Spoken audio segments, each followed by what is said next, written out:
Isa akong breadwinner sa tatlong magkakapatid. Ako ang yung pinakapanganay, pero at the age of 27, nakapagpatayo ako ng maliit na negosyo.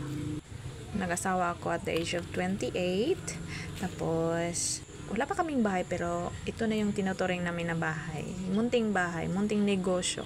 Mga professional kami mag-asawa, pero wala na kaming trabaho. Ito yung pinag-aabalahan namin. Sa 2 taon na pagbi-business, na fully paid na yung 200 plus na motor namin, yung 24K na TV at 24K na ref. Di ba bongga? Nakakain kami araw-araw 3 times a day, tapos nakapag-snack, makagala minsan, nabibili yung pang-maintenance ng bahay. Lahat ng mga design dito, ako lang po ang gumagawa at saka yung asawa ko yung nagpapanday. Kasi tipid ba? Yun yung tipid. Ito, ako lang yung nagle-lettering.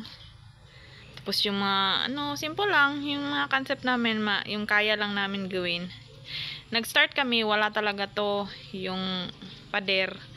Ang namin is, yung stick lang ba na 2x1 na stick. Yun. Tapos, tagwan, ganito pa yung layo. So, open na open. Tapos, wala pa to.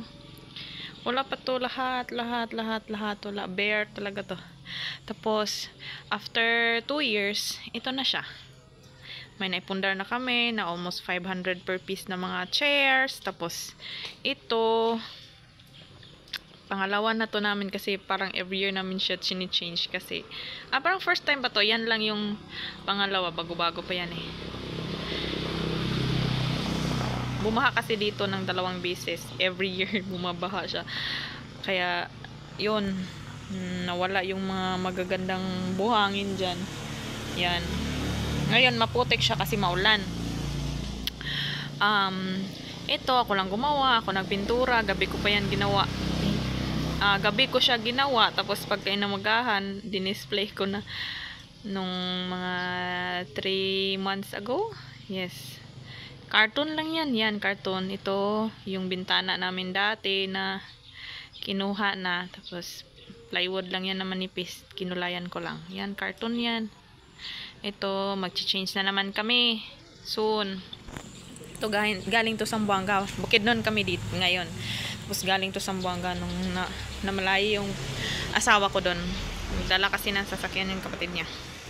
So, ito galing to sa Zamboanga. Mga bulaklak ng mama ko. Ito, basurahan namin.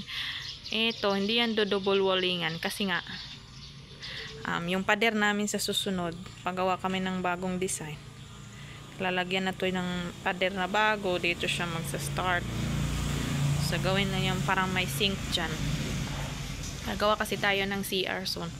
So, ito yung mga napundar namin. Ito, almost 2K din yan. O, 2K plus dala yung shipping, di ko alam. Yan, sa DIY. Tapos ito, mga picnic chair. Ninakawan kami ng picnic chair. May isang bisis kasi hindi kami natulog dito. Umakyat sa bako dun. Ang mali lang kasi namin, hindi namin na-on yung lights. May sensor kami ng mga lights, hindi na-on yung pag may papasok na tao, mag-on siya. So, hindi na nasaksak. Kaya, yun. Ang dilim-dilim dito yun. Tapos patay. Siguro ang nagnakaw, patay na yung street light. Tsaka siya pumasok. Kasi lang dyan, diba? Cyclone lang yan dyan. Pero inayos na ng asawa ko. Soon, babakuran na yan dyan. Yung kabilang lote namin, hindi na namin yan babakuran muna kasi ang laki ng gagastusin. Gandang bulaklak na to, oh. Parang plastic. Ang tigas pa. Tapos mag-iiba ang kulay pag hindi siya naiinitan, nag-iibang kulay. Nagaganyan, may pink or may darker pa. Yan, gawa pa yan lahat. Eto, normal to na table. Binutasan lang namin para may idea. Kasi picnic chair to dati. Yan, picnic chair. Tapos may isa tinago na namin. Dami na naming tinago. May isa nito na extra. Tapos yung may mga chairs din kami na tinago na. Dati wala talaga kaming chairs. Tapos yung pinakauna naming chair, tinago namin. Yung orange. Matibay yun. Tapos maganda din naman. Pwede yun pang bisita. At yan naman yung pinakauna din naming chair. Kinulayan ko lang bago. Para bumago din siya. Gray yan or black yan. Yan yung original kulay niya, kinulayan ko. Gumanda naman, pinikulay. Gusto namin ng concept next is mabakuran dyan ng semento, parang flood control para hindi ng baha. Minsan kasi babaha kasi malapit lang yung ilog dito, yun no. Maliit lang siya na ilog kaya binabaha siya minsan. Hindi naman kami buwan-buwan binabaha. Siguro sa 1 taon, 2 taon na kami dito.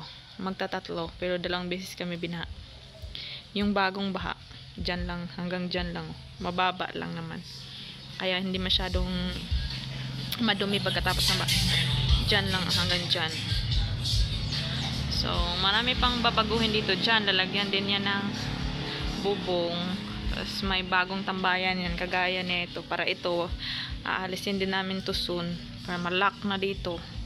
Ito na yung entrance namin sa bahay. Wala pa talaga kaming bahay. Ano lang to, tindahan na may kusina, na may room. Room yan namin dyan. CR naman yan, then room na may CR. Ito yung parang mini sala namin. Kasi tindahan to dati. Open to dati ng school supply. Pero parang maliit lang yung ginansya. Anong profit ng school supply? Tapos busy ba? Kunti lang yung bili ng tao, maliit na halaga. Yung food kasi malalaking halaga, tapos botuhan, tapos mabilisan lang yung pera kasi more than 50% yung profit minsan. Eto yung namin. Abakuran din dyan. Marami pang babaguhin at marami pang perang kakailanganin, di ba? Yes. Yun lang. Ang ganda dito pag gabi. Nakaka-relax.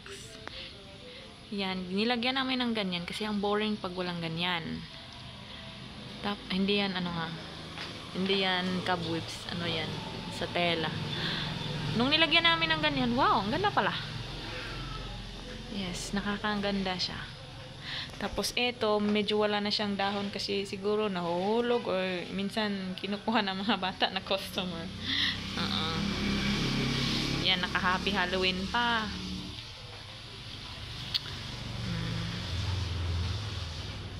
Maputik talaga siya kasi maulan ngayon. Pero may malalakaran naman ang customer. Diyan. Wala kaming open na kasi nga delikado pag open na space na may access ang customer. Kasi wala kaming dito, walang kapitbahay na masyado. Tapos ang place namin ba, kung sa Bisaya pa, mingaw, tapos sarado pa, magkano mangyari, at least safe tayo sa loob, diba? Kaya self-service lang talaga tayo dito. Yan lang.